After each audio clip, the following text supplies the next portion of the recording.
Você pode crescer dentro da igreja e ainda assim precisar ter um encontro verdadeiro com Deus. Hoje o episódio é sobre queda, silêncio, crise de identidade e reencontro. E hoje eu recebo alguém que faz parte do nosso time aqui do Entre Nós, Kalel.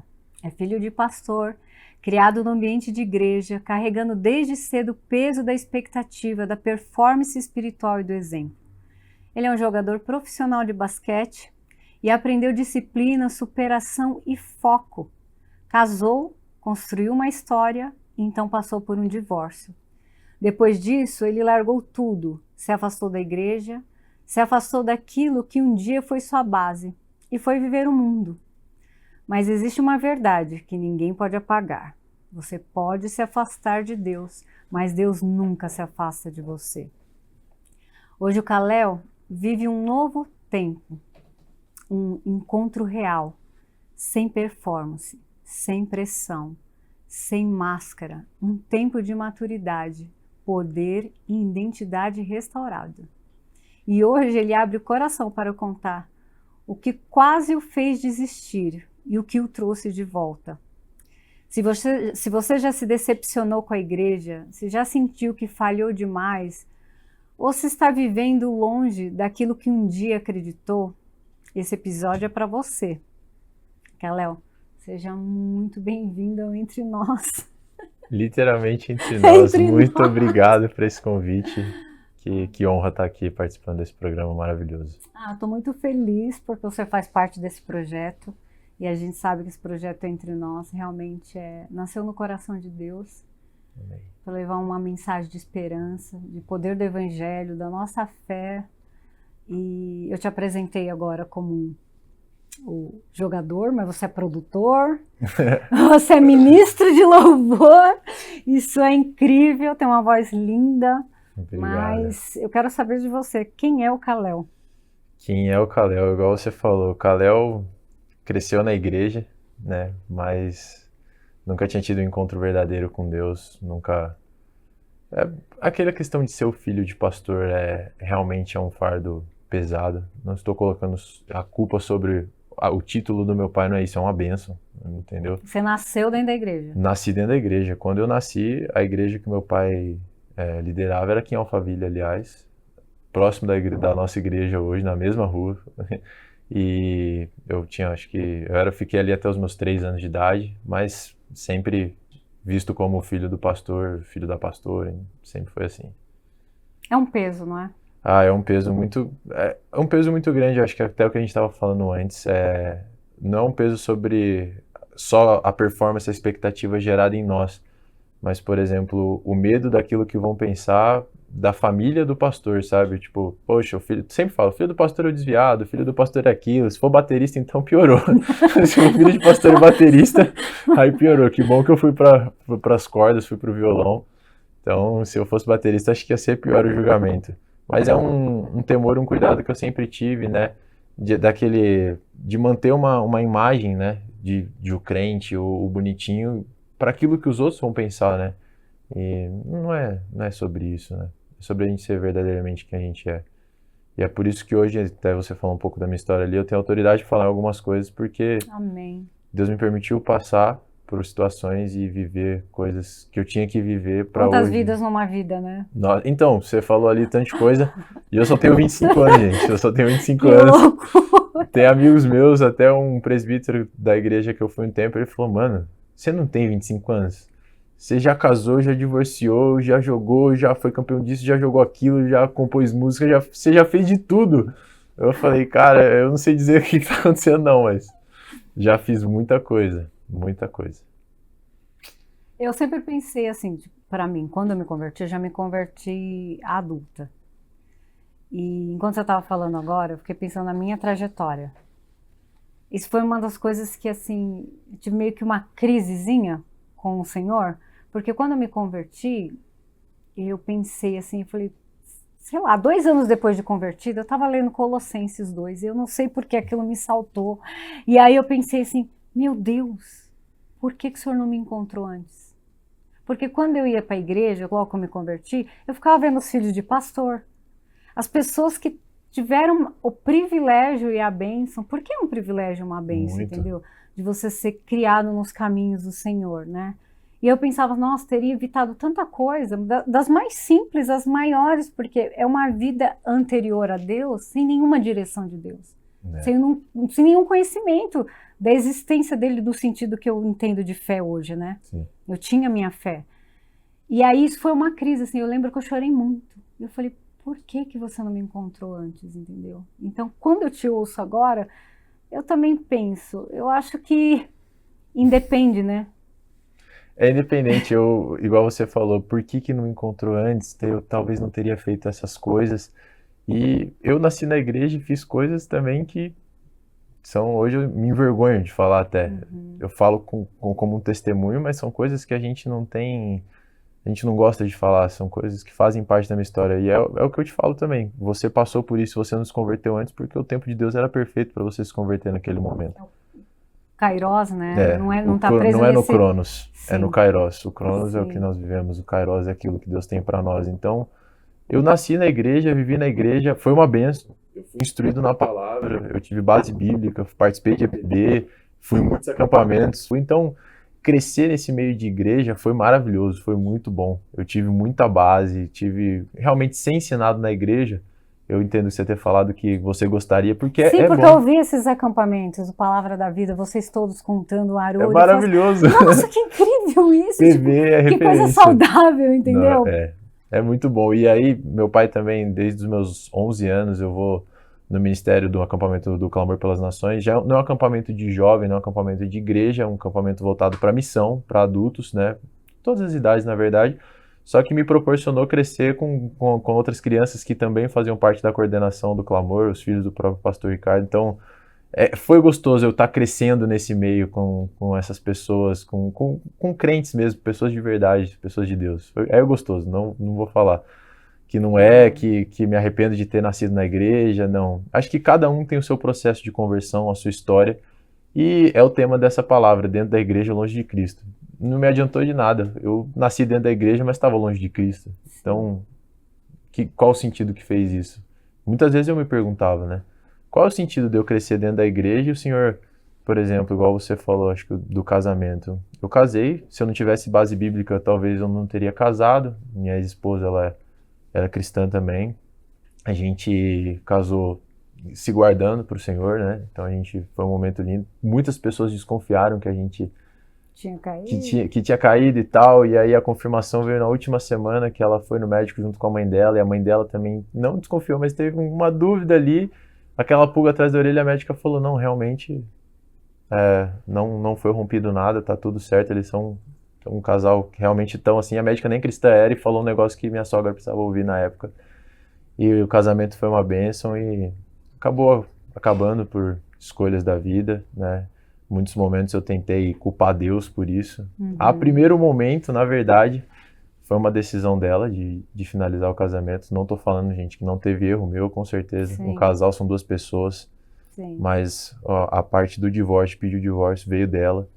E isso me preocupou muito. Eu ficava me culpando, depois me apeguei a Deus, até faz parte do meu processo de conversão mesmo, mas eu me apeguei muito firmemente a Deus ali naquele momento. Eu falei, não, porque é isso, é Jesus, é Deus, e é Ele que vai me ajudar, talvez me ajudar a voltar com ela, não sei. Eu quis muito. A restauração. Muito, eu orava muito por restauração, por restituição, orava demais por isso, comecei a jejuar e interceder por isso, mesmo sabendo que poderia não acontecer, porque ela já estava bem decidida. E você acreditava que realmente foi um casamento... que Deus, abençoou e você casou Creio. realmente por propósito, não só por uma expectativa, por você estar na igreja, porque casar novo, precisa se guardar, né? Essa é uma parte que todo mundo pensa, né? Porque eu casei, eu tinha 21 anos, iam fazer 4 meses para eu fazer 22 anos. Então todo mundo fala, você tá casando muito novo, que não sei o quê. E eu não penso dessa forma. O pessoal pergunta, você se arrependeu de ter casado? Você se enganou sobre ela, sobre o casamento, sobre o relacionamento? Eu falei, não me enganei por nada, não. Eu faria tudo de novo. Isso é uma coisa que eu com certeza faria de novo, porque molda quem eu sou, fez parte de quem eu sou. A gente tinha uma palavra assim, a gente acaba, né? A gente estava falando sobre palavras. Ah, mas a palavra que Deus deu não vai se cumprir? Pode se cumprir, às vezes não vai ser com ela, né? Vai ser com outra pessoa, mas a gente tinha uma palavra, a gente caminhou em cima disso. O casamento foi uma bênção, não casei por pressa, né? Eu fiquei 4 anos namorando, não casei por pressa. Realmente a gente tinha entendido que era o tempo de Deus e foi uma bênção. Falar que o casamento foi ruim, não, a gente vive muitas coisas boas. O casamento é uma bênção, a família dela é uma bênção, tem um carinho, uma admiração por todo mundo. Até por ela tem uma admiração também, independente do que aconteceu. E é bênção, o casamento é bíblico, né? Infelizmente, O passamos... divórcio é que não é, né? O divórcio que Esse não que é é. o racha, né? Isso aí racha. E foi, voltando, foi quando eu me apeguei a Deus, falei, poxa Deus, então agora restitui mesmo minha vida. E preocupado comigo, assim, já sabe, ela já não quis mais voltar, então não parei de orar por restituição e liberei o perdão, tinha entendido que logo um tempo depois, alguns meses pós-divórcio, ela começou a se relacionar com outra pessoa, e ali eu entendi, falei, não, realmente não é mais agora, não é mais ela, então vou começar a Deus a orar pela minha restituição, pela minha vida mesmo, algo pessoal, pelo meu tempo com Deus. Foi ali que Deus deu minha primeira canção, num momento de... Então, calma, eu vou te cortar só para entender, voltar um pouquinho. Você se sentia convertido mesmo? Porque esse é um grande debate. As pessoas falam assim, se caiu, saiu da igreja, então não era convertido. Não era convertido. Posso falar? Eu me sentia convertido. Você amava o Senhor? Amava o Senhor. Como é que você fala que uma pessoa não convertida fica em santidade durante 4 anos com uma outra pessoa por um propósito e uma palavra que vocês receberam? Sim. Como é que você acredita nas promessas de Deus? Como é que você jejua e realmente vive o Evangelho? A gente já cuidava de alguns jovens na época, a gente estava entrando nesse ministério de, não digo pastorear, mas de liderar os jovens nesse movimento. Então, sim, eu me considerava cristão, me considerava convertido. Já tinha vivido milagres, já tinha presenciado coisas que pessoas que às vezes estão na igreja não presenciaram. Já vi milagre, pó de ouro escorrendo da mão. Olha, chover dentro da igreja. Já vi chover dentro da igreja. Não tem nuvem. Você amava Cristo? Né? Vamos conduzir o assunto pra gente entender, até para quem está em casa, entendeu? É que é complicado, porque parece assim, nossa, não amava Cristo. Nossa, isso, nossa. Porque para mim, por exemplo, eu tenho uma certa dificuldade em imaginar que assim, se Deus chama Davi do homem segundo o seu coração, que é um cara que ele amava muito o Senhor, desde pequeno, lá atrás, lá na Malhada, fazendo as canções, todos aqueles salmos são poesia, e o cara se torna rei, ele é ungido, ele tem toda uma trajetória, mas cara, ele caiu feio, e parecia que ele amava mesmo o Senhor, então de repente os meus meninos cercaram, então você vê toda aquela confusão emocional de Davi nos salmos, mas você vê que um homem que amava o Senhor, e aí às vezes eu até brinco, eu penso assim, eu falo para as pessoas, eu falei, cara, se Davi fosse da nossa época, todo mundo fala, esse cara é um fariseu, é um religioso, ele é hipócrita, ele não ama nada no Senhor, então, você entende? Sim. Porque tem muita gente que está lá, está nos assistindo, que com certeza passa por esses conflitos e dilemas, e até se questionar, eu sou convertido? Será que eu realmente amo a Cristo? Será que não? A pessoa está falando, será que eu perdi minha salvação? Não, eu não perdi, a salvação, entendeu? Então, é nesse ponto. Eu ia até comentar a história de Davi, porque Davi, ele pecou demais. Só que o que ele tinha? Um coração convertido ao coração de Cristo, um coração convertido ao arrependimento, entendeu? Um coração de entender que ele errou e que ele pecou contra o Senhor. É o que a gente estava conversando antes.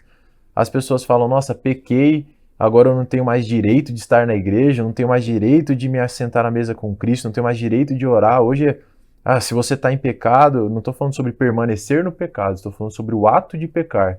Se você pecou, ai meu Deus, meu Deus, meu Deus, meu Deus, e as pessoas acham que isso não tem a ver com o amor de Cristo. Eu não estou falando que é para você pecar, não é isso. Se livra desses pecados que isso ainda é de Deus, não.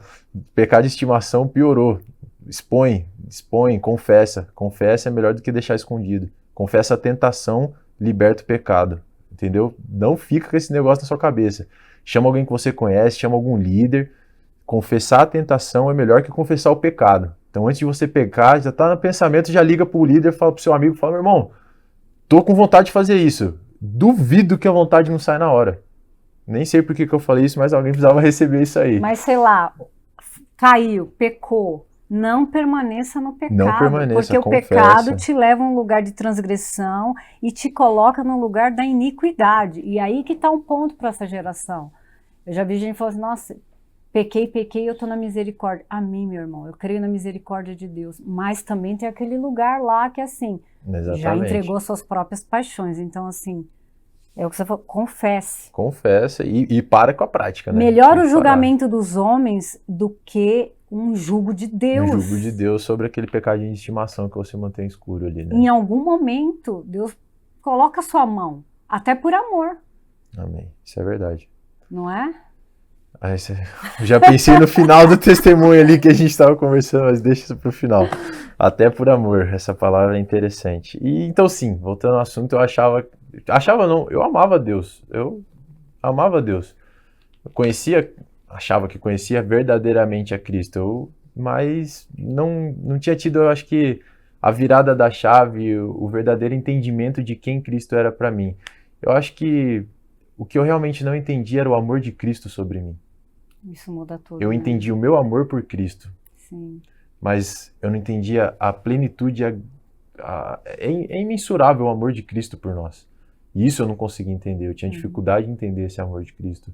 E a forma como ele se movia através das pessoas. Eu também tinha muita dificuldade de entender isso. Como profecias, eu sempre acreditei, já vi profecias se cumprir, sempre acreditei em milagres.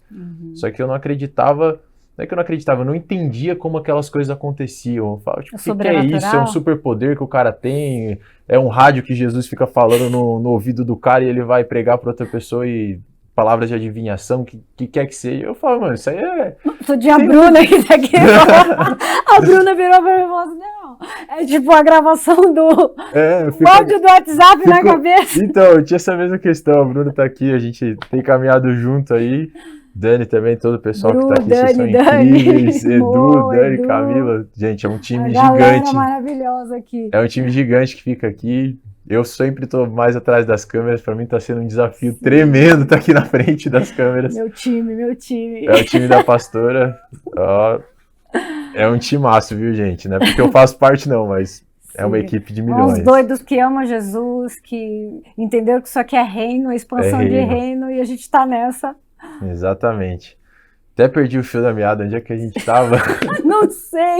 Ô, Jesus, vamos lá. O programa é seu, né? Nosso programa é seu. Sei lá, a gente tá falando desse amor mesmo. Eu não entendia o amor de Cristo por mim, das palavras de profecia, não entendia como funcionava essa questão de tipo assim, poxa, o cara tá adivinhando, tá profetizando. Aí eu falava, tá, mas e se não se cumprir? E como é que fica? E isso realmente eu tinha muito problema de entender. Não que eu não acreditava, já acreditei muito, aconteceu muito na minha vida, mas eu tinha uma leve dificuldade. Eu realmente tinha, assim, de entender o poder de Cristo. Meu pai, pastor, eu falava, pai, como é que você está orando por alguém? Eu já vi você entregando profecia assim, mas como é que isso acontece? Você ouve e fala? Ele simplesmente travou e falou, não sei. Eu falei, como assim você não sabe? Você tá me tirando. Como que você não sabe? Você ora pra um monte de gente aí, como é que você não sabe? É lógico que você sabe, você não tá querendo me contar. Eu não sou merecedor de entender isso. O que é? Tá na Bíblia? Onde é que tá isso? Assim, eu queria entender. E ele falava, filho, eu não sei. É aquele, não sei, só sei que foi assim. E é realmente... E aí, com o tempo, eu comecei a entender essas coisas, mas passei por muitos processos, até... A gente estava falando ali, foi uma forma que eu me magoei muito, né? Após o divórcio, então já voltando no assunto, eu me peguei em Deus, comecei a compor as canções. Que marca muito, né? Um divórcio, Marca. né? Marca demais. Né? É um marco pro resto da vida. Não que você não vá superar e aquilo vai ser restituído, não é isso, mas é uma marca que fica, um aprendizado. Você viveu aquilo, não tem como apagar. E é muito importante o processo da cura, né? Porque tem gente que engata um relacionamento no outro, mesmo dentro da igreja, até para anestesiar, por carência, porque dói demais. Eu imagino que doa demais, né? Que envolve muita coisa. E é um sonho que não deu certo, porque deu certo até certo ponto, mas Exato. Não deu porque não perpetuou e alguém decidiu que não queria mais, né? Exatamente. Então isso deve ser muito dolorido, mas é uma expectativa também, né? De fazer a vontade de Deus no casamento. Aí você tem a família crente de todos os lados e todo mundo tem essa expectativa, né? Então é uma quebra, né? É a quebra de aliança. É uma quebra de aliança. Não é fácil. Nem um pouco. Eu pensava assim no começo, no começo eu não culpei Deus. No começo eu tive, não sei dizer o que aconteceu, um temor assim. Eu também reconheci meus erros sobre o divórcio. Então, são duas pessoas, não é só uma que erra não, gente, são duas. Então eu reconheci meus erros como sacerdote da minha casa. O Né? Haroldo sempre diz que é 50-50. É 50-50, isso é fato. São duas pessoas. Independente da decisão ter sido tomada por ela, o erro são dos dois, é 50-50. Então, eu reconheci meus erros, procurei, falei, poxa, eu como sacerdote da casa poderia ter feito isso, poderia ter administrado de tal forma melhor o meu tempo, minha atenção, minhas finanças, é toda uma questão. Aí as pessoas falam, os amigos vinham pra mim, mano, não se culpa, você é muito novo, você era muito novo, você não entendia. Não é questão de ser novo, é questão de entendimento. É questão de entendimento, de você realmente entender aquilo que você está fazendo, de você... Eu coloquei o peso na minha mão, na minha consciência e falei, realmente eu errei, e tá tudo bem, pedi perdão para ela aceitou, a gente já conversou essa parte, e eu realmente sei que errei também, e eu não coloquei a culpa em Deus. Deus foi o último que eu falei, não, você não tem nada a ver com isso, você permitiu que isso acontecesse por algum motivo, e não coloquei culpa em pessoas também, eu vi que tinham dois culpados, não deu certo por dois culpados. E aí passaram-se um tempo, e entra aquela história de que eu entrei numa igreja, e eu queria ser cuidado. Acho que foi aí uma grande virada de chave na minha vida pro lado, vamos dizer assim, negativo. Sim.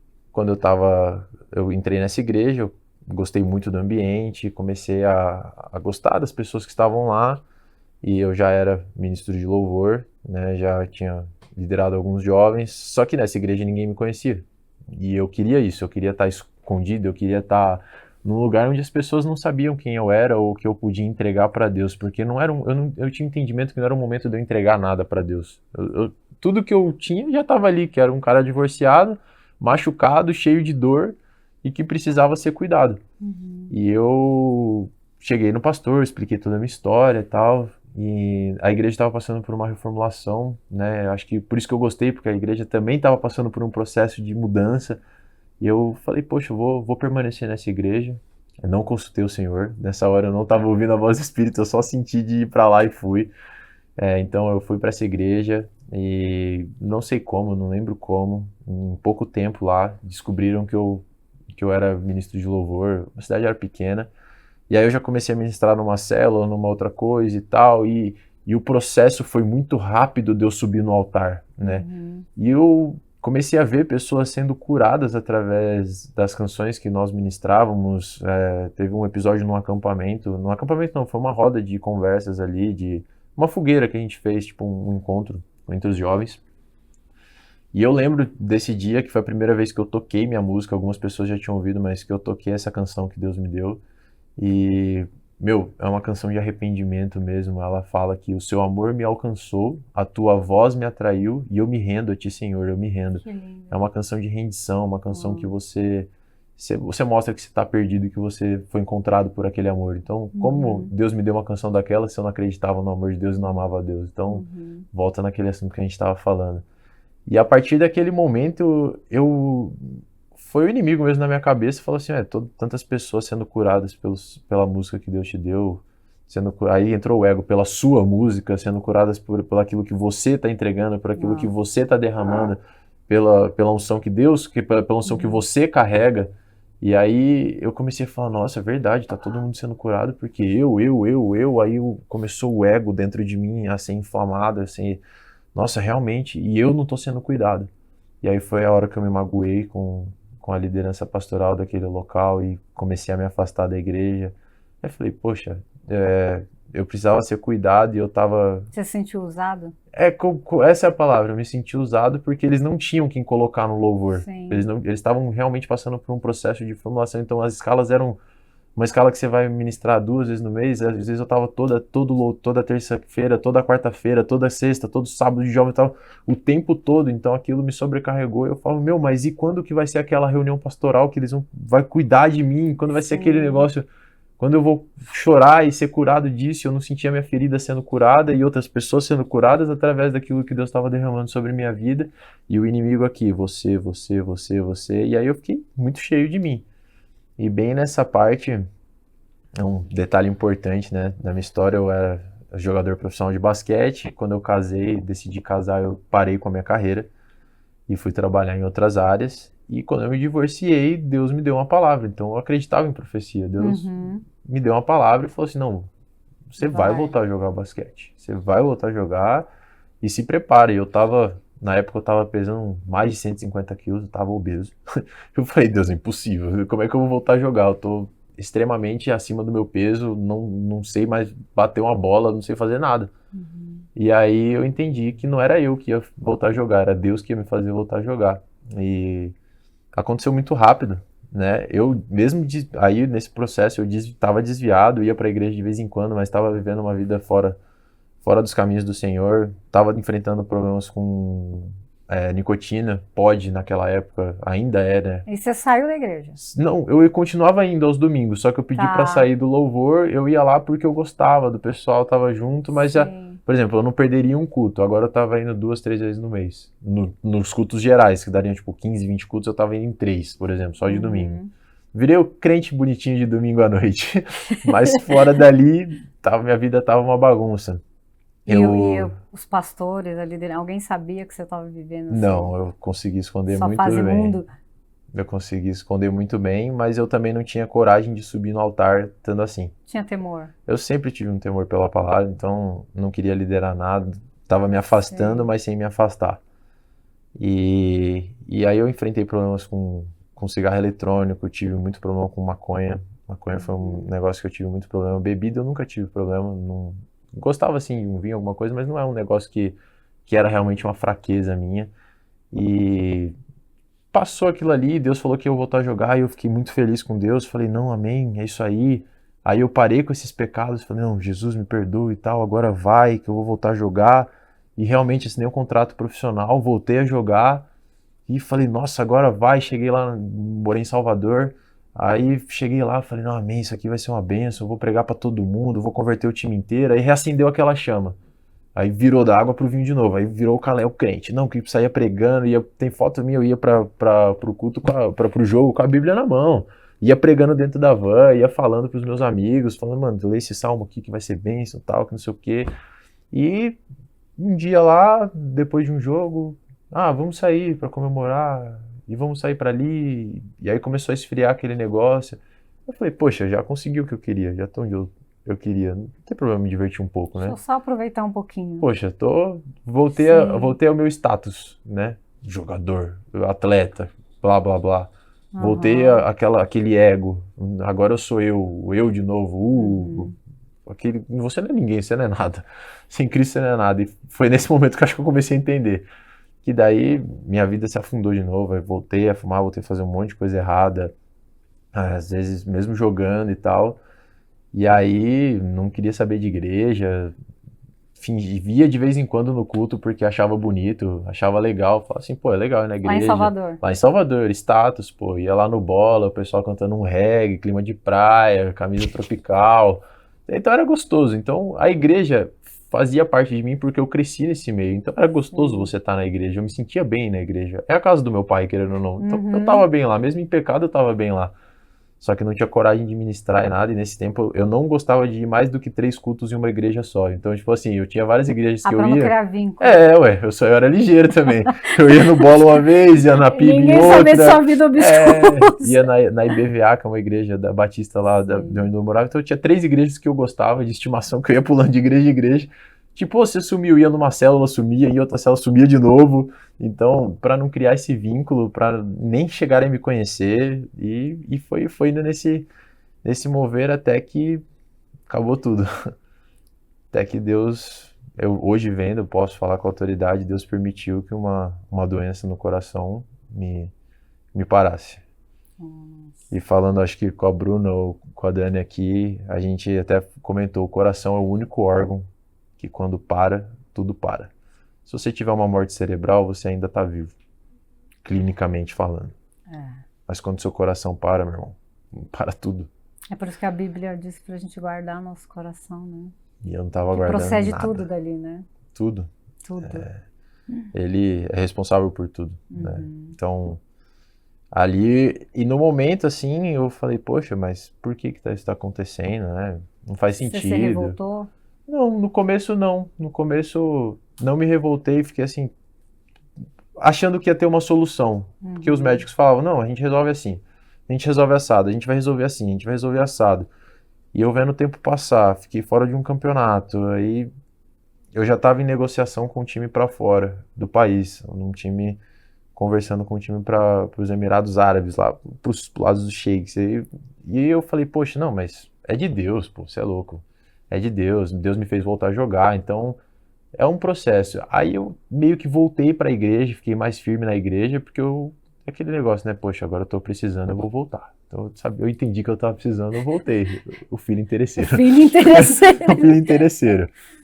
E funciona, né? Funciona, porque ele é misericordioso, Sim. né? Mas, e aí funcionou assim, Deus falou não, aí foi quando eu fui operar. Falaram que a cirurgia ia resolver meu caso. Eu falei, amém, então se a cirurgia vai resolver meu caso, eu vou operar. E eu tava vivendo o extraordinário de Deus, porque quem é de São Paulo, ou até quem não é de São Paulo, sabe que entrar no INCOR, que é o Instituto do Coração aqui em São Paulo, é muito difícil. E Deus abriu as portas para mim, em menos de um mês eu já estava fazendo tratamento. Dentro do INCOR eles estavam marcando cirurgia para mim, isso era dezembro, em janeiro eu já estava marcando cirurgia. E eu estava vivendo o sobrenatural de Deus, porque as coisas estavam acontecendo muito rápido. Eu falei, mano, é tudo de Deus. O time poderia encerrar meu contrato, renovou meu contrato, falou assim, não, você vai ficar aqui com a gente, porque já vai resolver, tá tudo certo. Então, eu tava assim, feliz porque tava triste porque eu tava passando um processo chato, mas feliz porque sabia que aquilo ia resolver. E na mesa de cirurgia, e eu ia para a escola do Clamor, né, nesse ano, e na mesa de cirurgia, os médicos, eu já tinha começado a escola, eu não consegui chegar a tempo por conta da cirurgia, fui só para a conferência, durante a mesa de cirurgia os médicos falaram, poxa, a gente não conseguiu evidências o suficiente para operar. Eu falei, mano, glória a Deus, é a cura. Tô curado. A arritmia não apareceu, foi a cura que eu precisava. Sim. Eu fiz uma ablação, né, um processo de cirúrgico, um procedimento cirúrgico, uma ablação. E eu falei, não, agora já era. Agora eu fui curado, tá tudo bem, vou voltar, vou treinar, então, e felizão com Deus. Glória a Deus, obrigado, você é fiel, porque você me prometeu e cumpriu, e aleluia. E falei, não, esse é o Deus que eu conheço mesmo, que cura. Saí falando para todo mundo que tava curado.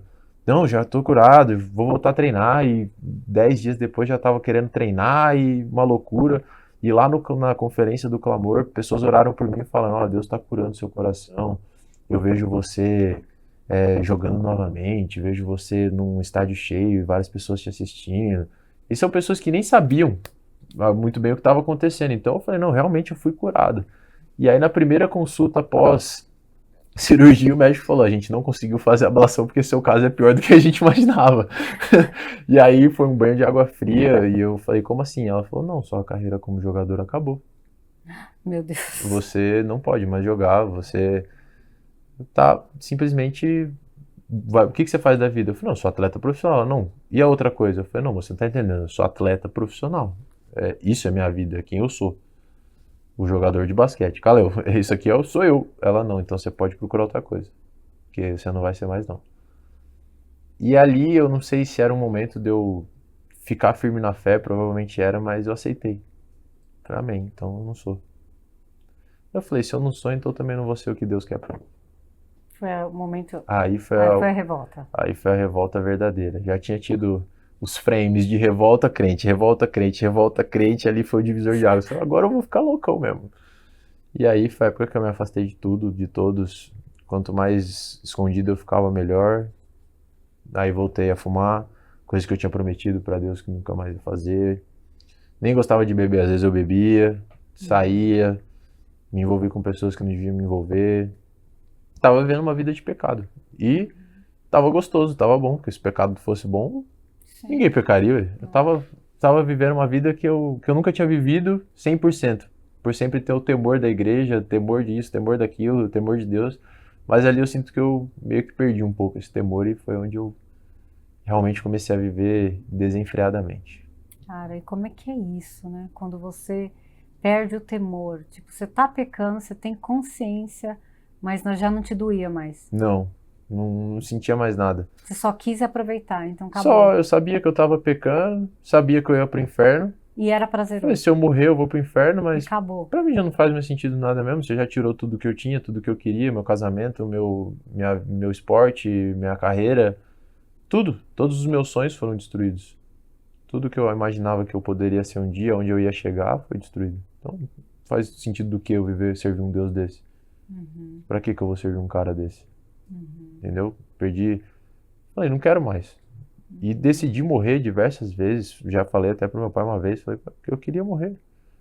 Mas eu ainda tinha um fundinho ali de tipo, eu quero não morrer e ir pro inferno. Se possível, Deus, eu vou te pedir perdão agora. E eu tentava negociar com Deus. Eu falava assim, não, Deus, eu tô aqui, ó. Você me mata. Porque você falou que eu tenho uma promessa. Desde pequeno eu ouvia que eu era o escolhido, que eu sou um ungido, que eu sou escolhido, que você vai viver uma promessa, que Deus tem muitos sonhos sobre a sua vida. E eu às vezes pensava, poxa, isso é só porque eu sou filho de pastor que falam isso, né? Você não, você tem um chamado, você tem isso, aquilo. Eu falava, isso aí deve falar pra todo mundo, eu não entendia. E aí eu falei, Deus, então se isso for verdade, você não vai deixar com porque você fala que os seus você não deixa com que se percam. Então se você não deixa com que se perca, me mata, porque eu não vou voltar. Isso passou a ser uma oração constante, assim? Era o seu desejo. Meu desejo, eu falava que coração, eu prefiro morrer do que viver assim, e já que você não vai me curar, não vai fazer nada do que eu tô querendo, então por que você vai me manter aqui? Se você já falou que também não vai deixar com que eu me perca, que minha vida é preciosa pra você, e que você me quer, eu sou um filho amado, então você vai me levar embora, você me mata. Eu não tenho coragem pra me matar, porque se eu matar, eu tinha medo de ir pro inferno. Eu falava, tô pecando e vou pro inferno, mas tipo assim, você sempre pensa que não, se eu for morrer, dá tempo de eu pedir perdão antes de morrer, né? E vou ser salvo, tá tudo bem. E eu tava vivendo a vida nessa roleta russa. Com arritmia no coração, diversas vezes não deixava de tomar o remédio, fumava, de vez em quando bebia, misturava energético nem gosto, mas misturava uma vez ou outra com bebida alcoólica, com uísque. Não ficava bêbado, não fiquei bêbado acho que 1 ou 2 vezes na minha vida. Não era esse o intuito, mas o que dava pra eu falar, tipo assim, nossa, se der tempo de eu passar mal, começar a ver que eu vou morrer e pedir perdão, amém, eu já resolvi meus 2 problemas. Aqui e lá em cima. Mas aí, peraí, você falou, me revoltei, saí, pequei, tava muito bom. E depois teve uma virada nisso, né? Porque começou a consequência do pecado, é isso que você tá dizendo? Que você começa a sentir... Porque a hora que você tá quebrado, querendo a morte, tipo, realmente o pecado é isso? É caminho de morte? É caminho de morte, porque eu acho que se eu não estivesse pecando da forma que eu estava pecando, eu ia desejar morrer. Porque eu ia estar vivendo uma vida com o Senhor, então... E aí o pecado não estava mais satisfazendo? Não, já estava algo... O que era bom, já tô não tava saindo e tô ficando com quem eu quero, tô fazendo o que eu quero, não sei o quê, mas isso já não estava bom, já estava te quebrando ainda mais. O vazio continuava, né? Eu sempre já ministrei sobre a vida de pessoas falando, esse vazio precisa ser preenchido por Jesus. E eu, depois de já ter diversas vezes falado isso, estava passando pela mesma coisa. E era realmente isso, eu sentia que nada preenchia aquilo, e aí foi a história mais engraçada de todas que eu falo, que eu desejei morrer e tal, vi que nada mudava, e aí eu falei, então vou começar a orar. Vou começar a orar porque se Deus é real, né, realmente Ele é, vou começar a orar e alguma coisa eu sei que vai mudar. Porque devia estar insuportável já pra você carregar isso, né? Muito. Eu acho que esse momento é um momento assim, sabe, catarse? É um momento que você para e fala, cara, não tem mais cômodo aqui. Aqui não resolveu. Eu sou obrigada a me render. Porque eu conheço, eu tenho a base. Sei de onde eu vim. Já experimentei, embora não estava crendo mais, assim, mas eu não tenho mais alternativa agora, porque eu já tentei de tudo. Vai ter que ser me resta o quê? Voltar para Deus. Só que aí tem a virada de chave no meu processo de conversão. Eu não quis.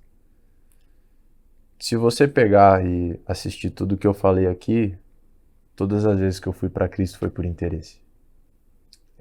Um casamento quebrado, eu tinha interesse em Deus me curar. Uma carreira frustrada, eu tinha interesse em Deus restaurar. Um coração quebrado, eu tinha interesse em Deus me curar. E eu atingi um nível de maturidade, de clareza, assim, da minha vida mesmo, que eu falei, eu vou por interesse de novo. Porque tudo que eu tô buscando não tá me preenchendo. Tudo que eu queria fazer não estava me satisfazendo. Então, se eu me converter agora, vai ser por interesse. E aí eu me vi num lugar que eu não tinha mais para onde correr. E não tinha coragem de de pedir para Deus e de me chegar na igreja e de, tipo, recomeçar o processo de conversão de uma forma que eu buscasse a Deus. Aí minha oração mudou. Eu falei, Deus, eu não quero ir por interesse. Eu me arrependo de tudo que eu tô fazendo. Mas vai ter que ser pela dor, porque pelo amor eu não vou. Aí eu fiz essa oração com temor, já voltando o temor. Perigosa, mas falei assim, me expõe pra minha família que eu tô fumando, me expõe pras pessoas. Queria realmente ali como se fosse Adão e Eva, expõe minha nudez. É mais fácil que minha nudez seja exposta e eu seja tratado e curado em cima daquilo do que eu viva tentando me esconder com um pedaço de folha. Então, eu pedi realmente para Deus ali, para ele me expor e falava direto. Aí é uma das coisas que eu fazia que, gente, não tô falando isso com prazer, não. Foi um processo da minha conversão. Mas eu comecei a orar enquanto eu fumava. Porque eu sabia que eu não ia conseguir parar de fumar para orar. Aí eu falei, gente, então, Deus, por favor, expõe isso aqui. Eu, às vezes, fumava e falava, Deus, mostra isso aqui para os outros, que eu tô fazendo de errado. Deixava, às vezes, minha bolsa fácil para as pessoas verem. Ninguém via, gente. Ninguém via, nem para abrir minha bolsa e ver que os bagulho tava lá e dar uma exortada, isqueiro no bolso, o que quer que seja. Fumava na rua andando, torcendo para alguém passar e me ver. Já chegava com cheiro em casa, sem nem chiclete, nada. Tava nem aí mais. E nada, e Deus me expõe. E todo dia eu orava, falava, Deus, eu não vou pelo amor, eu não consigo, porque eu tenho medo e eu conheço meu coração é enganoso, e se eu for por amor é por interesse. Eu morria de medo de voltar a Deus por interesse, porque eu tinha entendido que eu precisava de uma conversão genuína e encontrar esse Jesus que eu tanto ouvi falar, mas não conhecia verdadeiramente. E se eu fosse, eu acho que no meu caso, se eu fosse de novo, se eu voltasse, eu ia voltar, Deus ia falar comigo. Só que provavelmente, em algum momento que eu tivesse bem de novo, eu ia me separar desse amor. Eu ia me separar daquilo que ele estava me entregando. Porque meu coração era enganoso. E aí eu comecei a orar e passaram-se 1 mês, 2 meses, 3 meses, acho que 4 meses, no 6º mês mais ou menos, num culto no Alfa e Ômega, que nem era para eu ir, não sei por que eu estava lá. Eu ia na igreja de vez em quando, mas ficava mexendo no celular, porque eu falei, eu não vou atrás de você. Você vai precisar vir atrás de mim. E pode ser pela dor, eu não tô nem aí. Faz o que você quiser, mas me resgata. Era uma relação de resgate. Sim. E foi no momento, no culto, que eu era meio revoltado com Deus, porque Deus nunca falava comigo. Esse é um ponto interessante, que a gente vai chegar no próximo ponto da história. E eu era revoltado porque Deus não falava comigo. Eu falava, pô, Deus nunca falou comigo, então eu nunca ouvi a voz de Deus, nunca não sei o quê. Eu já tinha escrito uma música que Deus me deu, mas eu achava na minha cabeça que Deus não falava comigo. E foi um momento no culto que eu bravo, era um culto de oração, às quartas-feiras, e tem um círculo de oração, né, que fica ali embaixo, da igreja você sabe, e eu tava pra fora do círculo, fora, encostado na parede, e só ouvindo, assim, tal, quieto. Foi um círculo que até meu pai foi ministrar. E aquele dia o mover tava sobrenatural naquele lugar. Eu lembro até hoje que eu até... chegou a arrepiar. Deu um arrepio, mas eu não consegui me entregar ali. E fiquei quieto no meu canto. E não foi meu pai, acho que foi o Haroldo, fez um apelo para ir lá na frente. E eu falei... E aí... ficava o Big, acho que foi o Big, o pastor Big ficou lá na frente falando, gente, falta uma pessoa. E eu sabia que era eu, porque o Espírito Santo tinha me incomodado, vai até lá. E eu falei, eu não vou até lá. Eu brigando com o Espírito Santo, achando que eu não ouvia a voz de Deus. Você vê o nível de loucura que eu tava. E eu olhando pro chão bravo, eu falava, eu não vou. Eu lembro até hoje, eu tava nessa posição, eu ficava assim, eu não vou. Se você quiser, alguém vai ter que vir aqui falar comigo. Eu não vou até lá. E eu bravo. E aí, fechei a cara, fiquei ali no meu canto, o mover todo mundo chorando, e eu bravo lá, e a Paula, a esposa do Edu, que também é aqui do time da Entre Nós, ela veio, me pegou na mão e me levou até o altar. Aí no começo eu falei, nossa, é de Deus, né? Só que eu falei, não, eu disse que eu não vou até lá. Então você vai ter que ir até lá atrás, não sou eu que vou não. Mas fui com ela até lá na frente, abracei meu cunhado, que é pastor também, pastor Renan. dei um abraço nele, ele fez uma oração, que foi uma bênção, mas ele não tinha entendido o que era acontecido, porque aquela noite não era ele que era para orar por mim. E voltei lá pro fundo, e eu vi que a Paula ficou meio brava, porque quando eu cheguei lá na frente, eu voluntariamente abracei o pastor Hernan, e ela queria me levar pro pastor Big orar por mim. E aí eu voltei lá pro fundo e falei, vou ficar aqui, filho emburrado. Fiquei lá, falei, eu não vou lá na frente.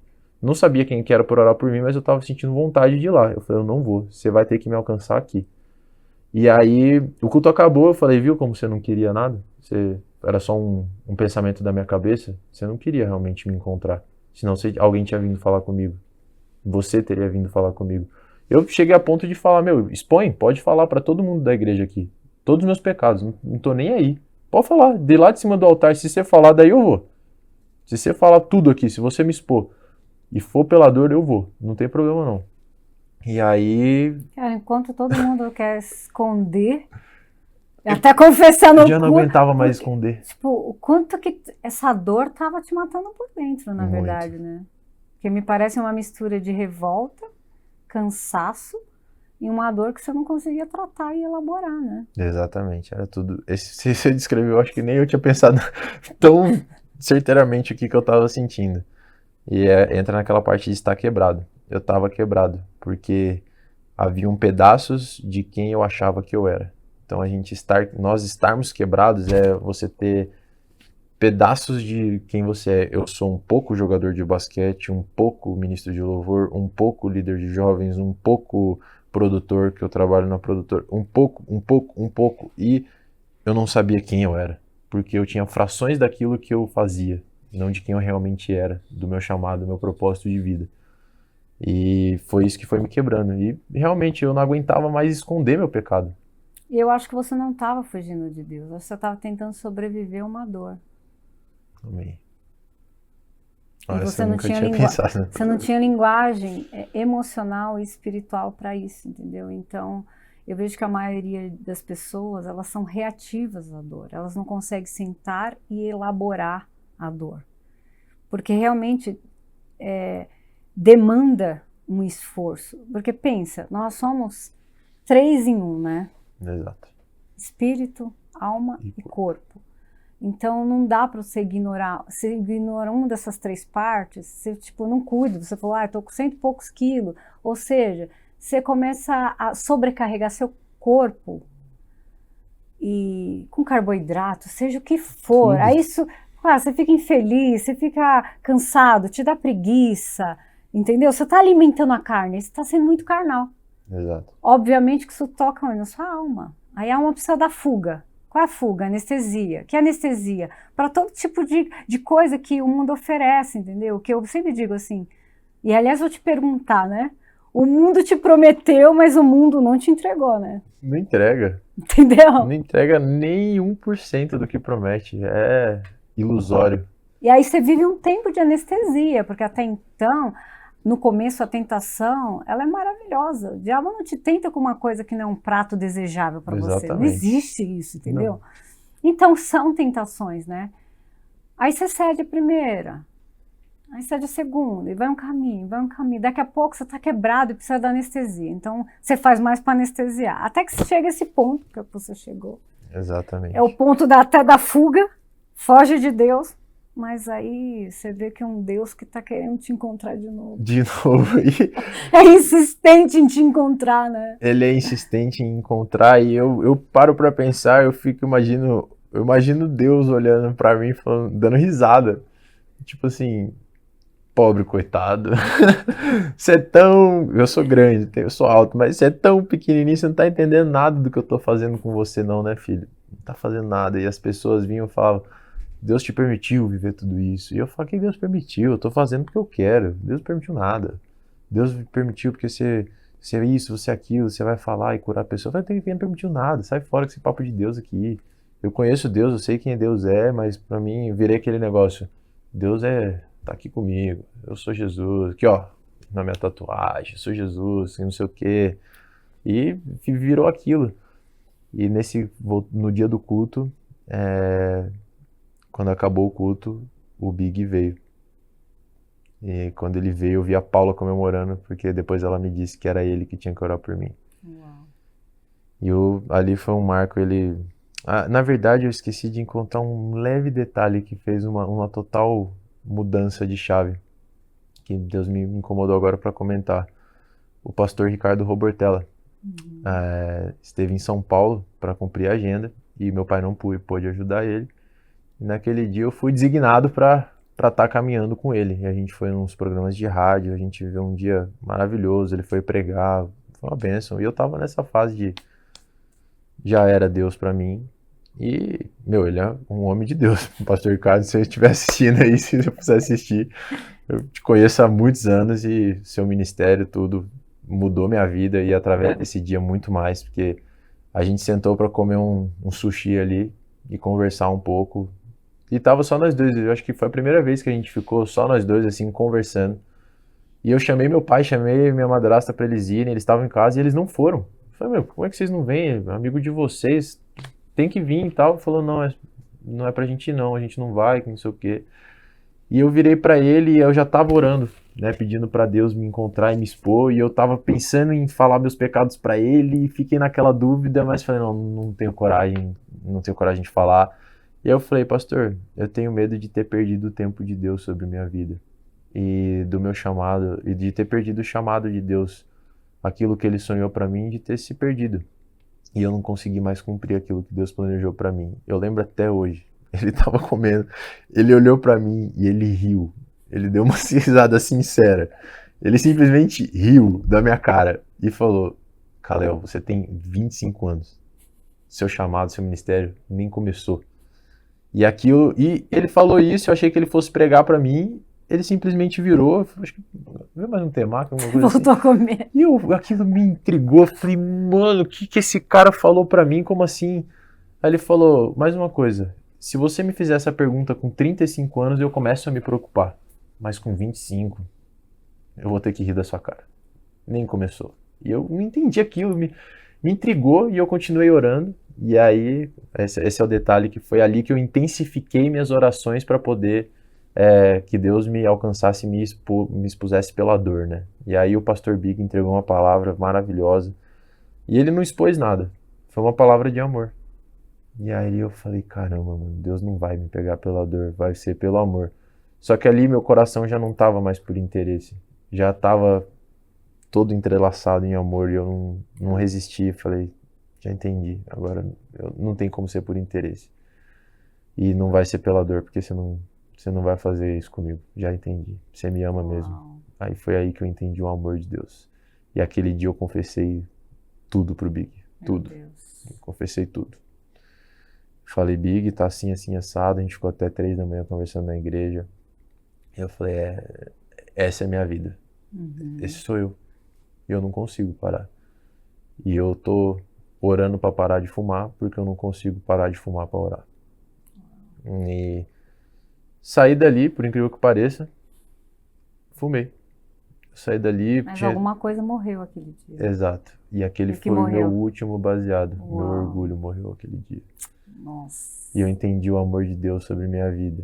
E eu até, quando eu fui fumar, eu falei, eu tô com vontade, mas será que eu preciso? Deus já me alcançou. Sim. E eu fiquei numa intriga, e na hora que eu vi, eu já tinha acabado aquele último baseado, e eu não me culpei mais. E sempre eu me culpava.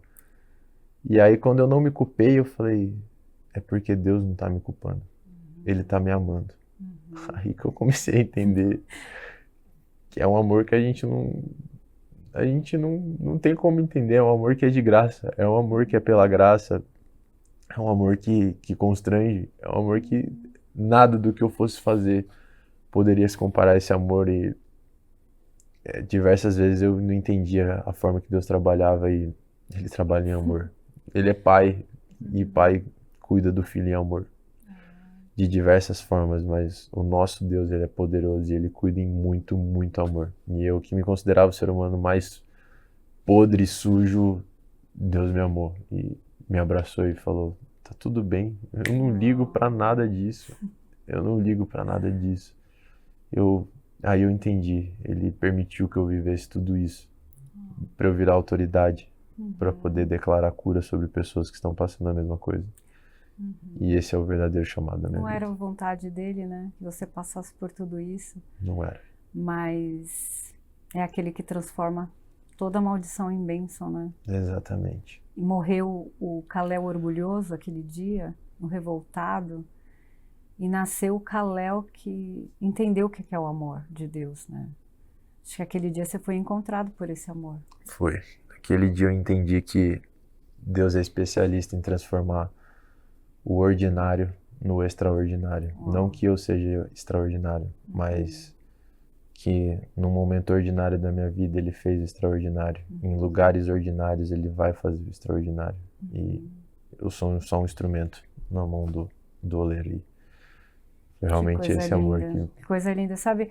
Quando eu penso assim na cruz, isso lendo Hebreus, pensando que Jesus ele é um intercessor, e ele está sentado. Então, para mim, imagina só, todo o plano da cruz. Mais de 2000 anos atrás, ele estava nessa cruz. Pregando ali no madeiro estava escrito Maria, Kalel, Bruna, todos aqueles que viriam. E ainda ele orou antes de subir, ele fez aquela oração sacerdotal. Ele se entrega e depois ora por todos nós que viríamos. Aí você imagina que ele vai e se assenta à direita do Pai. E na direita do Pai, ele agora tem um outro ministério. Que além de ser salvador e reconciliador, agora ele é um intercessor. Segundo a ordem de Melquisedeque. Nosso sumo sacerdote. Superior a isso. E aí eu sempre imagino essa cena que foi o que mudou tudo, sabe? Assim, tipo, o sangue ainda está falando porque ele está à direita do Pai, virando para o Pai e dizendo, Pai, sustenta o Kalel. Pai, não deixa o Kalel parar. Pai, eu paguei um preço pelo Kalel. Então é essa intercessão que o Espírito vem, o Espírito Santo se move e vai te constrangendo. Justiça, juízo, pecado e dizendo volta Kalel, volta Kalel, volta Kalel. Então isso que é a coisa mais extraordinária é saber que Jesus ainda hoje, ele trabalha por nós, fazendo uma intercessão eterna pela igreja dele, pela noiva dele, entendeu? É por isso que o Senhor não desiste, é por isso que o Espírito não desiste, é por isso que ele precisou ir para fazer essa intercessão e deixar o Espírito Santo para nos exortar, encorajar, consolar, trazer conforto e até o encorajamento, que é exortação do Espírito. Exato. É isso que você viveu com Bíblia. Assim. Eu não te exponho, eu não exponho a sua nudez. Eu cubro a sua nudez.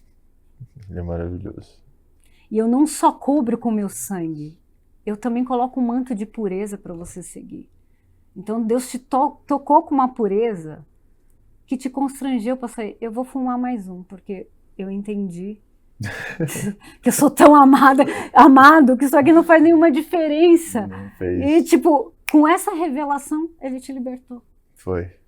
Às vezes eu não sei, se eu não tivesse fumado aquele último, se eu teria tido esse entendimento. Mas ali saiu que eu achava que Deus me culpava, que Deus me julgava, que Deus realmente tinha um fardo, né, sobre mim. Mas não, eu fazia isso sobre mim mesmo.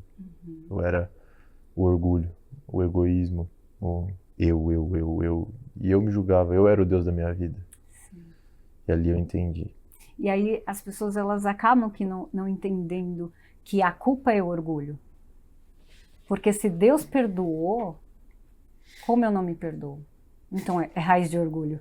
Exatamente. É falsa humildade. Exatamente. Falsa humildade é orgulho mascarado. Cara, eu já rasguei escrito de dívida, porque você está insistindo. Um dia o Senhor me falou assim, meus filhos, eu libertei eles e eles se colocam num cativeiro de novo. Então Jesus pagou o preço, nos libertou, nos transportou, tirou de um reino e a gente se coloca num lugar de cativeiro. Com todas as coisas que não foi desconstruída na nossa mente, de um Deus que é segundo a nossa percepção rasa de amor. Isso é verdade. Muito profundo. Não tem nem o que falar. Ai, não tem nem o que falar. A gente fica constrangido. E foi esse dia que começou o meu processo de conversão. Que eu entendo que ali o tema é, né, dentro da igreja longe de Deus. Foi ali que eu estive perto de Deus a primeira vez. Foi um encontro assim? Tipo, Ali eu coloco como um marco. Não aquele dia em si, mas ali iniciou o processo. Que aí vem a parte do que você vivenciou meio de perto, que foi minha verdadeira conversão, que foi entrar em jejuns da forma que eu jejuava. E uma das coisas que o Big falou, ele falou, eu tenho saudade, né? Deus falou pra ele, que ele tinha saudade da época que eu jejuava e eu gritava no quarto, pedindo pra Deus me usar, porque eu sabia que tinha uma geração que precisava da minha voz. Sim, cara, fala aí sobre jejum para quem está ouvindo a gente, ainda mais para uma geração que ouviu muitas vezes que práticas espirituais e disciplina é religiosidade. Então eu sou religioso, muito. Eu fiquei 40 dias de jejum, então eu sou mais religioso daqui a ano. Se for isso, acho que não, gente. Não, acho não, falo com autoridade. Jejum é bíblico, jejum ele liberta, jejum ele transforma. Eu, depois desse período, acho que foram poucos dias, poucas semanas, né? Tudo bem, eu tive um embasamento bíblico, eu fui crescido na igreja, mas ali eu senti um direcionamento de Deus de realmente falar, meu, eu vou fazer um jejum de 40 dias, só na água, porque eu quero... Aí as pessoas, você vai fazer isso para receber a aprovação de Deus? Não era esse o sentimento do meu coração. Você vai fazer isso para você receber a cura do seu coração e você voltar a jogar? Não era esse o meu sentimento. Eu não estava mais pensando nessas coisas. Eu fiz esse jejum porque eu queria estar perto de Deus. Eu queria me purificar, eu queria me santificar. E eu tenho entendimento de que o jejum é isso. Sim, eu tinha entendimento assim, que o jejum é você matar a sua carne. Minha carne estava forte, rapaziada. Minha carne estava muito forte. Eu estava alimentando ela há, 1 ano, 2 anos, não, a vida inteira, vamos assim dizer, de uma forma, de vez em quando eu ia lá e jogava um biscoitinho para ela, então minha carne estava muito forte. Minha carne era muito mais forte que o meu espírito. Eu falei, se eu quero uma transformação, eu preciso deixar meu espírito mais forte que minha carne. E se o espírito fica mais forte que a carne com jejum, eu falei, então eu vou ser agressivo. E aí eu decidi fazer um jejum de 40 dias e foi loucura.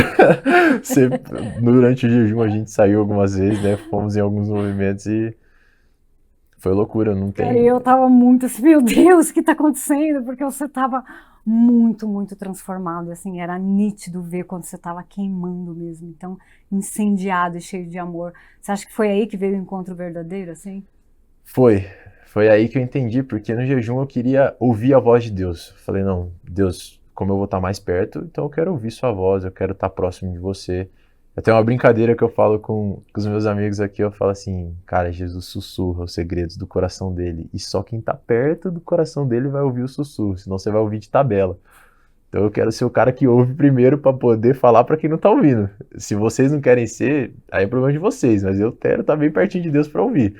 Amém que nessa sala aqui, ó, todo mundo tá pertinho de Deus para ouvir. Aleluia. Tá, aleluia. Receba. Todo mundo de mãozinha levantada. E aí esse jejum, teve ali as primeiras semanas, foi incrível. Foi incrível. O pessoal pergunta, você teve muita fome? Cara, não. E eu acho que se alguma pessoa comum tentar fazer, vai ter fome. Mas é porque foi uma transformação tão genuína ali. Eu tive um entendimento tão claro, um direcionamento tão claro de que eu precisava fazer aquele jejum, que Deus tirou minha fome, Deus tirou tudo. Eu tive vontade, porque eu estava num churrasco, 9 dias de jejum. Eu tive vontade, porque eu tive que servir o churrasco. Eu cortei as carnes, servi o churrasco inteiro para a família. E ali eu tive vontade, eu tive desejo, mas não tive fome. Eu fui ter fome mesmo lá pro 35º dia, quase próximo de entregar o jejum. E as primeiras semanas foi maravilhoso, Deus estava realmente... Nossa, eu estava comendo Bíblia, porque eu não comia de arroz e feijão, eu comia de Bíblia. E eu comecei a mergulhar na palavra e Deus falava através de pessoas, Deus falava através de música, Deus falava através de tudo. E eu falei, caramba. E a fome por Deus só aumentava. Só aumentava. Eu tava doidão por Jesus. Eu botava um lourzão lá, ficava loucão, ouvindo louvor com Jesus. E falava, meu, que delícia, por que eu não tava aqui antes? E do nada veio um silêncio. Ficou monótono. Aí começou a vir os pensamentos. Falei, nossa, eu errei em algum lugar. Será que eu comi? Não lembro. Porque eu sonhava que eu tava comendo. Eu falei, não, eu pequei. Acho que eu pequei. Jesus não tá aceitando meu jejum. E aí eu comecei a entrar numa paranoia durante o 30º dia de jejum, eu comecei a ficar muito louco, eu falei, Deus não tá falando comigo, Deus não tá falando comigo. E ele não tinha falado ainda da forma que eu queria, eu falava, não tá valendo de nada, eu não tô sendo aprovado. E Deus usou a vida de um pastor, pastor Sérgio do Rio de Janeiro. Ele ligou pra mim e falou assim, meu irmão, entrega esse jejum aí, fique em paz, entrega esse jejum. Jesus já aceitou seu jejum, ele já se agradou. E ele não sabia de nada. Eu falei, caramba, como assim entregar? Ele falou, não, se você tiver com fome para comer, já não faz mais sentido. Se você quiser seguir o jejum até o final, amém. Mas ele já te entregou o que você pediu, você já recebeu, você só não percebeu. Porque você sabe ouvir a voz de Deus. Eu falei, então tá bom, então vamos ver. Naquele dia eu no metrô, foi a primeira experiência marcante, voltando para casa, eu senti um fedor. Eu falei, nossa, que cheiro ruim, mano, no metrô essas horas, mano. E um cheiro muito forte, não era um cheiro normal, um cheiro de sujeira, um cheiro de fezes, era um cheiro horroroso. Eu nunca senti um cheiro tão ruim na minha vida. Parecia a Praça da Sé, 6 horas da tarde, num calor assim, meio-dia, aquele sol que ferve, aquele cheiro e vem aquele negócio. Eu falei, nossa! E aí eu olhei pra moça na minha frente, identifiquei que o cheiro tava vindo dela. E eu falei, nossa Deus, que moça fedida, né, e tal. Como que a pessoa pode estar fedida desse jeito? Aí o Espírito Santo falou, ué, mas quando eu te aceitei de volta, você estava mais fedido que ela. Aí eu, chega a arrupiar. Deu um negócio, eu falei, caramba, não precisava dessa lapada, né, Jesus? Deixa eu ouvir meu louvor aqui, fiquei ouvindo, eu abri o olho, olhei pra ela. E eu não entendia por que ela estava fedendo, ela não parecia ser uma moradora de rua, era uma mulher comum. E Deus falou, ame-a. Aí, ame assim como eu te amei. Nossa. Aí eu falei, caramba, como é que eu vou amar ela? Tipo, como que eu vou amá-la? Não... Como assim? Eu não entendi na hora. Só que eu falei, caramba, Deus tá me movendo no profético. Aí eu entendi. Aí a chave virou. Eu falei, mano, isso é mover profético. E eu fiquei naquela, vou, não vou, vou, não vou, vou, não vou. Ela saiu do metrô, eu segui ela. Falei, moça, eu não te conheço. Mas, Jesus te ama. E ele quer ter... Aí eu nem sei o que eu falei, porque eu entendi que não era eu mais falando. Eu entreguei umas coisas lá pra ela lá. Foi benção. Ela recebeu e eu dei um abraço nela. E no momento que eu abracei ela, eu ainda tava na carne. Eu falei, nossa, eu vou ficar tudo fedido, mano. Não acredito. E aí na hora que eu abracei, o cheiro sumiu. Aí eu falei, uau, essa foi a minha primeira experiência real que Deus me usou pra alcançar a vida de alguém. E isso faltava 7 dias para entregar o jejum, 5 dias para entregar o jejum. E ali eu entendi, falei, realmente Deus se agradou do meu jejum. Mas por fidelidade eu vou até o último dia também. Já tô perto dos 40, falar que eu fiz 30 e pouco, vou fazer 40 mesmo. Aí eu fiz até 40. Mas, e a partir disso, minha vida tem sido uma devoção total a Deus. E a Bruna até brinca, fala, eu adoro quando você pega Uber, porque não saiu um Uber, não saiu um Uber que você não dá. Eu falo, é história atrás de história. O Uber é o melhor pra gente pregar, porque ele não tem nem como sair dali. Sim, Uber se ele já aceitou a corrida, se a corrida é 40 minutos, Uhum. ele querendo ou não, ele vai ter que ouvir você falar de Jesus 40 minutos. Então você que tá com vergonha de pregar, começa a pregar pro Uber, mano. Pega pro Uber, é bênção, é maravilhoso. Convida Jesus pra sentar no banco da frente ali, ó. Jesus, nós 3 aqui, cara, dá certo, vai por mim que... E às vezes tem Uber crente que tá desanimado. Eu já peguei, fui Hoje... evangelizar Uber crente desanimado. Pô, gente. Hoje mesmo. Também. Vi a Bíblia, comecei a falar com ele e tal, comecei a não sei o que. Na hora que eu vi, eu tava derramando palavra em cima dele. E ele, mano, que benção, que não sei o que e tal. Não era batizado ainda, tava indo na igreja e tal. Falou, não, vou sair daqui, vou perguntar ao pastor como é que eu faço pra me batizar. Então, não tem nem como explicar as loucuras que a gente tem vivido. Tá aqui, o Dani e a Bruna, eles estão aqui. A gente tem, Deus gerou a partir disso um movimento no nosso coração, que é o Poda, né? A gente o programa tá cumprido, hein? Deus gerou no nosso coração um movimento chamado Poda, e que gerou a partir de um momento de oração ali, de corações entregues, e é um movimento evangelístico para eclesiástico, né? A gente não tem porta de igreja, não tem nada, a gente só quer pregar o evangelho. E tá sendo uma bênção. E o que significa poda? Primeiramente é você ser podado, né? Mas a sigla surgiu de A gente entende que nossa geração é uma geração do avanço, é uma geração que ouve áudio no 2x, onde o Instagram tem como você acelerar o vídeo, é uma geração que quer tudo depressa. E a gente sabe que nosso Deus não é um Deus da pressa, nosso Deus é um Deus de um time perfeito. Então, para isso, a gente precisa parar, orar, discernir e avançar. Só assim a gente consegue contemplar a verdadeira graça e gloriosa bondade de Deus e o amor dele sobre nós.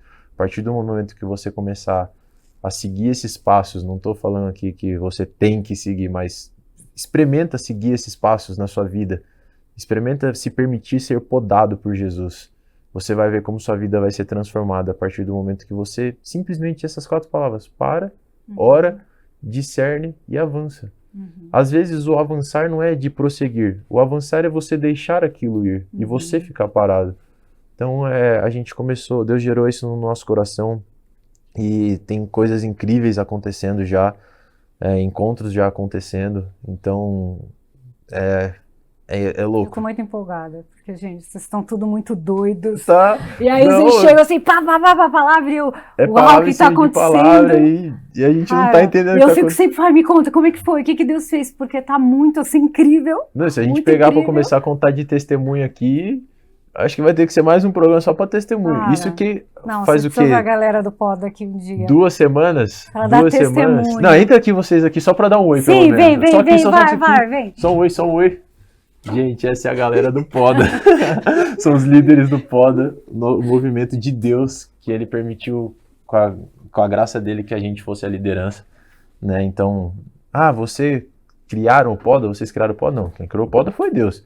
Ele só achou 3 doidos, dividindo o mesmo neurônio para poder fazer isso acontecer e dar certo. E se a gente começar a falar das experiências que a gente já tem vivido antes de realmente todas as reuniões estarem num local só, de estar tudo acontecendo num local só, é incrível, é só Deus mesmo. Não tem como falar que a gente está gerando algo, porque Ele é o centro de tudo. A nossa maior missão é dar um senso de direção para uma geração que está distraída. Uau. E a geração não é só os jovens. Não. É a geração que está aqui. É algo transgeracional. São os pais, os filhos dos filhos. São corações de pais convertendo aos filhos e os corações dos filhos convertendo aos pais. Quando a gente entender isso, e quando isso for liberado, eu tenho certeza que um verdadeiro avivamento vem sobre a igreja brasileira. Amém. Quando corações arrependidos entenderem o que realmente está acontecendo no Brasil, o mover profético que tem acontecido no Brasil, e se arrepender, o verdadeiro arrependimento vai acontecer no Brasil. E vai ser algo incrível, e que converterá o coração dos filhos aos pais, e dos pais aos filhos. E a gente tem falado muito sobre a geração, até a sua geração de 40 anos de idade, 50 anos de idade, começar a passar o bastão pra gente. Sim. Não é só sobre passar o bastão. Não. É sobre você caminhar junto, enquanto pega no livro. Não é só passar, mas é você caminhar junto um tempo para ter certeza que essa pessoa está segurando o bastão da forma correta. E entregar ela para aquilo que ela pode e que ela deve gerar. Então eu entendo que o avivamento no Brasil vai acontecer a partir do momento que a velha geração, a antiga geração e a geração nova se alinharem em propósitos de um coração arrependido e se entregarem verdadeiramente à voz de Deus e aquilo que Deus tem derramado. E esse arrependimento vai acontecer no Brasil, esse avivamento vai acontecer no Brasil a partir de corações quebrantados e arrependidos que contemplam somente a face e a simplicidade do Senhor. Amém. Eu creio que você está falando de passar bastão, de geração e tudo mais. Eu creio que, na verdade, esse é o papel discipulado.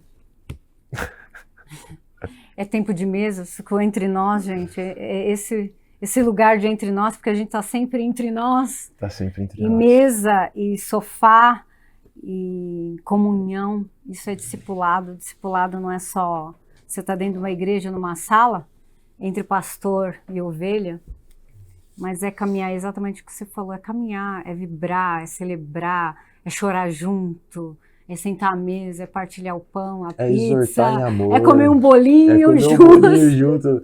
Aquele dia que eu estava em jejum, você comer o espetinho lá no evento que a gente foi e você não queria comer dentro do carro só porque eu tava em jejum. Aí até a Bruna falou, você saiu do carro, a pastora Maria abriu o espetinho e comeu. Eu falei, gente, podia ter comido, não tem problema não, já tô acostumado do jejum. Sim, mas é tipo, tamo junto. Tamo junto, então isso que eu achei legal, até no jejum, tamo junto, vamos comer um bolinho, tamo junto, comer um bolinho ali, tamo junto. Isso que, esse tempo de mesa realmente, tem uma canção, né, que é A Tua Mesa Cura, e essa música é incrível, e é a mesa de Deus que cura mesmo, a comunhão dele.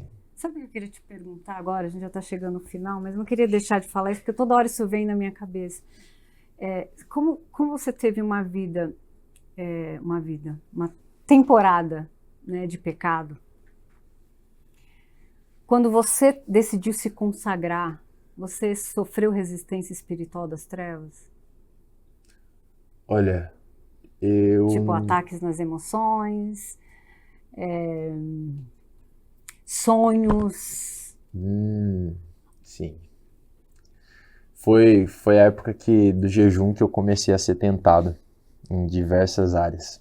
E eu tive uma experiência de um sonho, você me relembrou, um sonho cabuloso, um sonho tenebroso que eu tive, que eu via demônios em cima de mim. E eu não estava dormindo. Eu estava numa paralisia do sono, eu estava acordado, deitado no sofá, né, dormindo deitado no sofá, mas com o olho aberto. E eu tentava acordar, e eu acordava dentro do sonho, tentava levantar e não conseguia, e eu vinha demônios em cima de mim. E durante essas frações de momentos no sonho, algumas vezes eles falavam assim, pô, a gente tá aqui nessa festa, pô, aquela mina mó gata lá vai estar lá, cola lá, vai ser mó da hora, a gente vai beber, a gente vai fumar, a gente vai fazer aquilo. E aí eu falava, não, eu tô numa parada, eu tô em outra parada, vocês esqueceram que eu me converti, que eu tô vivendo Cristo e tal. E aí eu acordava, eu falava, nossa, graças a Deus, foi um pesadelo. E aí eu tentava levantar e não conseguia e caía dentro de outro sonho.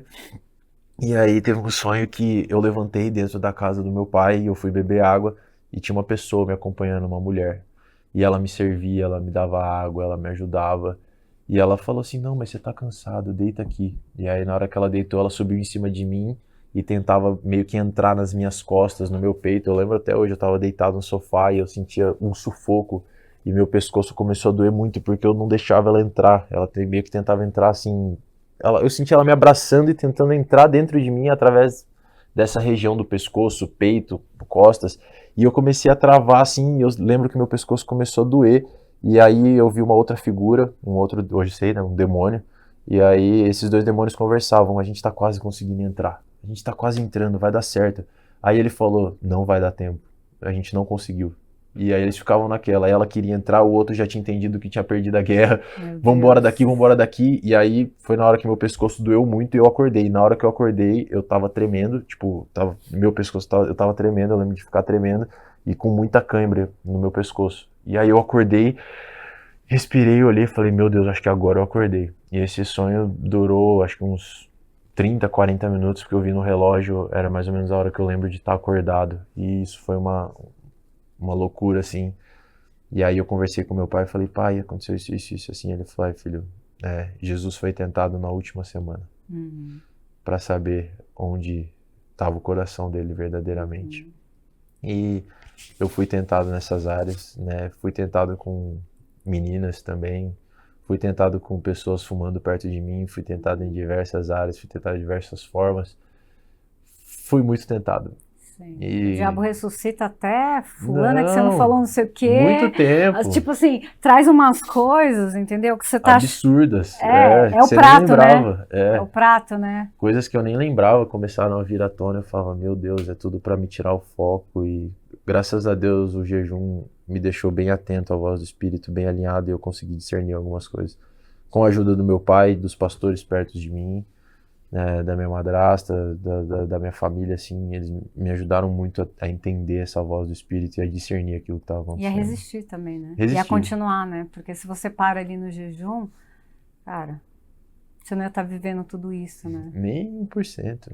E eu tive um entendimento de que essa foi a minha última chance. Uau. Porque Deus tocou no meu coração. E o coração, quando ele para, o corpo para e você morre. Sim. E ele encontrou a forma de me resgatar em amor através de uma dor, perdendo minha carreira, né? Ainda não, a última palavra vem de Deus, porque os médicos estão meio confusos, eles não sabem o que aconteceu. Então, se eu voltar a jogar aí, não se assustem, porque se Deus fizer, Ele é Deus.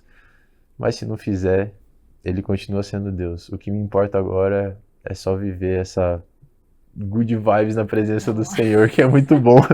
É muito bom estar imerso e submerso nesse amor. E cada dia que eu olho, eu falo, meu, você consegue me surpreender todos os dias. Hoje vindo pra cá, eu orei pro cara no Uber, que eu tava com a cabeça em outro lugar, atrasado, treino um monte de coisa, e eu orei pelo Uber. E, meu, tem coisas acontecendo o tempo todo. Experiências. Ontem a gente teve um mover lá na casa da Bruna, só nós três. E foi absurdo. A presença de Deus veio ali sobre a nossa vida e não tem como explicar. Não tem como explicar. É sobrenatural. E aí você compara todos os prazeres que você viveu, todos que você experimentou. Aí você compara agora com o que você está vivendo. A frase mais clichê de todas que eu acho que eu nunca entendi é melhor um dia na presença do Senhor do que 100 mil, 10 mil, 1 milhão de anos fora. É disso que Davi falava, né? É disso que Davi falava. Um segundo na presença, na verdadeira presença de Deus. O porquê que eu não entendia essa passagem? Porque como que vale a pena um dia na presença do Senhor do que 1000 anos em outro lugar, 10 mil, que seja? Porque quando você realmente encontra essa presença e quando você entra nessa presença, olha, eu duvido alguém sair. Eu duvido. Não é possível. Eu me vejo hoje e eu falo, cara, eu realmente encontrei esse Jesus. Eu encontrei o que eu queria. Se eu sair disso aqui, eu tenho que ser muito burro. Eu tenho que ser... Eu tenho que estar com algum problema. Não sei. Não vou falar, mas não entra na minha cabeça eu não orar mais, não entra na minha cabeça eu sair de casa sem isso aqui. Eu achava meu pai e falava, pai, todo lugar que você vai, você leva a Bíblia no carro, você tem... O que é isso? Isso é... Ainda de estudo aí. Não, tá muito aqui, crente. tô muito crente. Você começa a abrir aqui, só anotação em cima de anotação, e eu falo, cara, eu não consigo mais sair de casa. Eu durmo, tem dia que eu durmo abraçado. Não é idolatria, não. É porque eu tô lendo. Amor pela palavra, é amor, né? é um temor por aquilo que Deus tem derramado sobre a minha vida, e cada dia eu quero ouvir mais e mais e mais e mais. E é uma fome que... Agora eu entendo, o vazio que as pessoas não se preenchem no mundo, hoje eu tenho um vazio parecido, que cada dia eu tô com mais fome disso aqui. Eu falo, Deus, quando é que eu vou... Essa fome vai se encher e só vai se encher quando a gente estiver com Ele. Uau. Porque o nosso propósito de vida é adorá-lo. Nós fomos chamados e criados para adorá-lo. Sim, amém. Que até eu vou aproveitar que eu tô com a Bíblia na mão, já vou até ler que a gente fala, já abriu direto. Que foi uma das passagens que eu estudando que mais me constrangeu, me tocou e foi incrível, que é em Efésios, né, a carta de Paulo à igreja de Efésios ali, 2, Efésios 1, a partir do versículo 3, todo louvor seja dado a Deus, o Pai de nosso Senhor Jesus Cristo, que nos abençoou em Cristo com todas as bênçãos espirituais nos domínios celestiais. Mesmo antes de criar o mundo, Deus nos amou. Ele nos escolheu em Cristo para sermos santos e sem culpa diante dele. Ele nos predestinou para si para nos adotar como filhos por meio de Jesus Cristo, conforme o bom propósito da sua vontade. Deus fez assim para o louvor da sua graça gloriosa, que ele derramou sobre nós em seu Filho amado. Ele é tão rico em graça que comprou a nossa liberdade com o sangue do seu Filho e perdoou de todos os nossos pecados. Generosamente derramou sua graça sobre nós, com ela toda a sua sabedoria, todo o entendimento. E agora Deus revela sua vontade secreta a respeito de Cristo. E a mais para frente fala, além disso, em Cristo nós nos tornamos herdeiros de Deus, pois Ele nos predestinou conforme seu plano e fez tudo o que ocorra de acordo com a sua vontade. O propósito de Deus era que nós, os primeiros a confiar em Cristo, louvássemos e desse-lhes glória. E quando eu li isso aqui com o entendimento espiritual que eu estava vivendo na época, meus olhos foram abertos de uma forma tremenda. E aqui no 14 ele fala, o Espírito é a garantia da nossa herança. Então, Senhor, né? Deus nos amou de graça e pela graça, a graça foi concedida de graça, foi tudo nos dado. A única coisa que ele quer da gente é que a gente o adore, que a gente o ame. E com isso a gente tem uma herança que é a nossa salvação. Meu irmão, Deus é tão top que Ele está fazendo isso de graça, tudo isso só para você adorar quem Ele é. E se a gente entender 1% de quem Deus é, a gente vai já ia adorá-lo, não precisava nem ter tudo isso. Só pela grandiosidade de Deus a gente já deveria adorá-lo. É algo incrível. E Efésios 2 começa falando nas regiões celestiais. Exato. Verdade, não, se a gente for entrar em Efésios aqui... Nós já estamos assentados com Ele nas regiões celestiais. Exato. Então... E não tem como não olhar para você e lembrar de Pedro, né? Ixi. Não tem. Aí pegou. Não tem como não lembrar de Pedro, né? No Evangelho de João, no capítulo 21, depois de negar Jesus, Pedro volta para o antigo e volta para o que fazia antes do chamado. Ele achou que tinha falhado demais, achou que tinha perdido o direito, achou que tinha acabado. Mas Jesus aparece exatamente ali, no lugar da desistência, no lugar da vergonha e no lugar do silêncio. E Jesus não pergunta sobre o erro e nem expõe. Ele pergunta: tu me amas? Porque o chamado não é sustentado pela sua perfeição, é sustentado pelo amor dele por você. Talvez você que está assistindo não precise apenas reorganizar sua vida, você precisa de um encontro.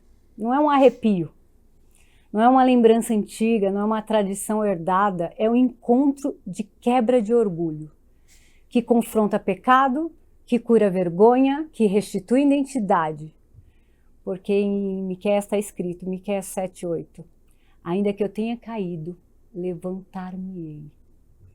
Em Romanos 8:1 diz, nenhuma condenação há para os que estão em Cristo Jesus. E escuta isso, seu erro não tem autoridade sobre o seu chamado. Sua queda não tem poder sobre o seu destino. E quando alguém encontra Cristo de verdade, não é ajuste, é transformação. Amém. Se você sente que perdeu o caminho, hoje pode ser o seu reencontro. Não como uma igreja, não com uma igreja, mas não como uma imagem, mas com Cristo. O mesmo Cristo que apareceu para Pedro, apareceu para o Caléu, apareceu para Maria, é o Cristo que aparece para você. E ele ainda chama pelo seu nome.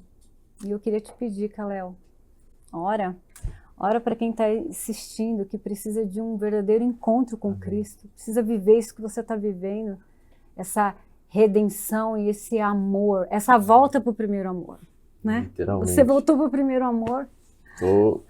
Tô apaixonado. Você está tão apaixonada que você jejua, que você se submete, que você se entrega. Então, não são rigores impostos espirituais e religiosos. É o amor que te encontrou.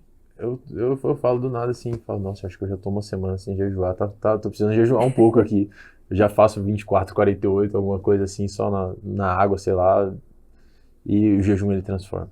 Ele é maravilhoso. Então, Pai, nesse momento, Deus, amém, eu quero realmente te pedir, Deus, eu quero te pedir, alcance essas pessoas que estão em casa, Jesus, para que realmente tenha um encontro verdadeiro, Pai, para que o Senhor possa encontrar esses corações, Pai, esses corações vazios que não sabem o que estão acontecendo, Pai, esses corações vazios que estão com crises de identidade, Pai, pessoas que não sabem quem são. A gente vive numa geração onde a gente não entende quem a gente é, a gente precisa ficar mostrando, a gente precisa ficar postando, a gente precisa ficar exibindo não só nosso corpo, mas exibindo nossas ideias e pensamentos por uma taxa de aprovação do mundo, Pai. Mas eu declaro sobre a vida desses jovens, dessas pessoas que estão ouvindo, Pai, que você os aprova, o Senhor é Cristo e Senhor sobre a vida deles, Pai. E se mostre, Pai, esse Deus Pai, o mesmo Deus Pai que em amor me abraçou, que em amor me alcançou, que em amor me resgatou, Pai. Essa é a minha oração nessa noite, Pai. Que em nome de Jesus, o Senhor alcance a vida de cada um desses jovens, dessas pessoas que estão ouvindo, e que Jesus interceda por eles, Pai. Que o Senhor dê ouvidos e realmente alcance essas pessoas, Pai, com esse amor que constrange. Porque, igual a pastora Maria falou, não é só um arrepio, não é só sentir aqui no meu espírito, a gente brinca e tal, mas não é isso. É um verdadeiro encontro, é um coração que é marcado pelo amor de Cristo. Coloque as marcas do amor, Pai, nessas pessoas que estão ouvindo, Pai, em nome de Jesus, esse amor que transforma, o verdadeiro evangelho, Pai, é isso que eu te peço, é a única oração que eu te peço, Pai. Gera o arrependimento no coração dos seus filhos, Pai. Por favor, Deus, em nome de Jesus. Amém. Amém, amém. Que testemunho lindo.